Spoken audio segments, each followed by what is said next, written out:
گولکنڈہ کے شور شرابے بھرے علاقے کے بیچ ایک ایسی جگہ ہے جہاں قدم رکھتے ہی وقت جیسے ٹھہر سا جاتا ہے۔ پلٹن عاشقانہ کہتے ہیں نظام کے زمانے میں سپاہی یہاں سے جنگ پر جانے سے پہلے دعا مانگتے تھے، اور آج 150 سال بعد بھی عام لوگ اپنی زندگی کی الجھنوں اور پریشانیوں کو لے کر یہاں آتے ہیں۔ یہاں آنے والے ہر شخص کا ایک ہی کہنا ہے، اس دیواروں کے اندر جو روحانی سکون ملتا ہے وہ باہر کی دنیا میں کہیں نہیں۔ آئیے آج آپ کو ملواتے ہیں اس قدیم جگہ اور یہاں کی ان کہی داستانوں سے۔ السلام علیکم اور آداب۔ آج ہم نکلے ہیں حیدرآباد کی ایک اور تاریخی اور عقیدت سے بھری جگہ کی زیارت کے لیے، اور یہ ہے تاریخی عاشقانہ حضرت عباس علیہ السلام کا۔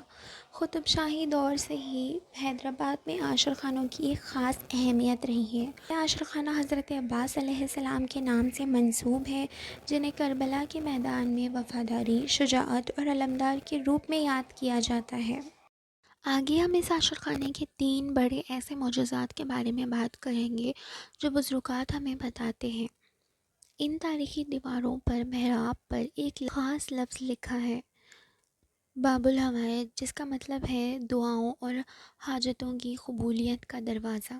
اس مقدس دروازے کے اندر عاشقانے کا زیارت گاہ ہے، جہاں حضرت عباس علیہ السلام کا علم مبارک نصب ہے۔ زیارت گاہ میں معصومین کے تبرکات اور شبیہیں رکھی ہیں۔ پہلی محرم الحرام کو چاند نظر آتے ہی عزائے حسین کا آغاز ہوتا ہے، اور عاشقانے میں علم مبارک کو اصطاد کیا جاتا ہے۔ عاشوراء 10 محرم کے جلوس کے بعد علم مبارک کو ٹھنڈا کیا جاتا ہے اور اگلے سال تک کے لیے یہاں پر رکھ دیا جاتا ہے۔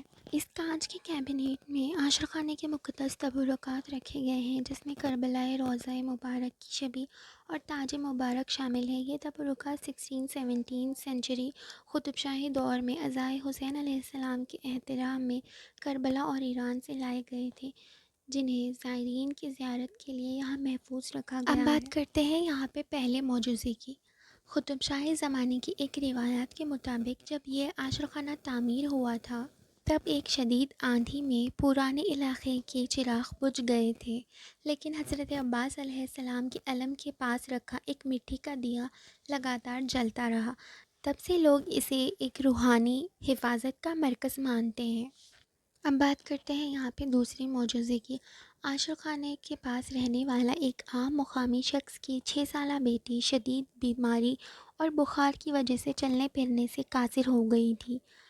ڈاکٹرز نے بھی اسے جواب دے دیا تھا۔ بزرگ بتاتے ہیں کہ بچی کی ماں اس کو گود میں اٹھا کر عاشقانے پلٹن لے گئی اور علم پاک کے آگے رو رو کر شفا کی دعا مانگی۔ بزرگ بتاتے ہیں کہ زیارت کے بعد جب ماں نے بچی کو وہاں فرش عزا پر بٹھایا تو وہ بچی اپنے پیروں پر کھڑی ہو کر چلنے لگی۔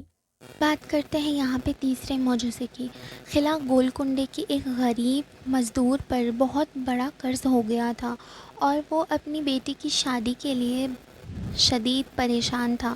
بزرگ بتاتے ہیں وہ شخص محرم کی شب عاشقانہ پلٹن آیا اور علم پاک کے سائے میں بیٹھ کر اپنی پریشانی بیان کی اور منت کا دھاگا باندھا۔ اگلے ہی دن ایک غیر مقامی زائر عاشقانے آیا اور اس نے بنا کسی وجہ کے اس مزدور کو ڈھونڈ کر بیٹی کی شادی کا پورا خرچہ اٹھانے کا اعلان کیا۔ وہ مزدور ہمیشہ کہتا تھا کہ یہ صرف اہل بیت کے در کا معجزہ تھا۔ ہر تھرسڈے نائٹ کو یہاں عاشقانے میں بہت ہی عقیدت کے ساتھ لبان کی دھنی عود سوزی دی جاتی ہے۔ آپ دیکھ سکتے ہیں کہ یہ انکل کس طرح عقیدت اور ادب کے ساتھ علم مبارک کے گرد گھوم کر ان پر سے صدقہ ہو رہے ہیں۔ میرا بھی بہت دل تھا کہ میں بھی علم مبارک پر سے صدقہ ہو کر دعا مانگوں، لیکن تب تک ہماری کیب آ گئی تھی۔ اگر آپ کو بھی یہاں کے معجزوں کے بارے میں پتہ ہے تو پلیز مجھے کامنٹس میں بتائیے۔ بس یہ ایک چھوٹی سی کوشش تھی کہ یہاں کی روحانی جھلک آپ سب تک پہنچانے کی۔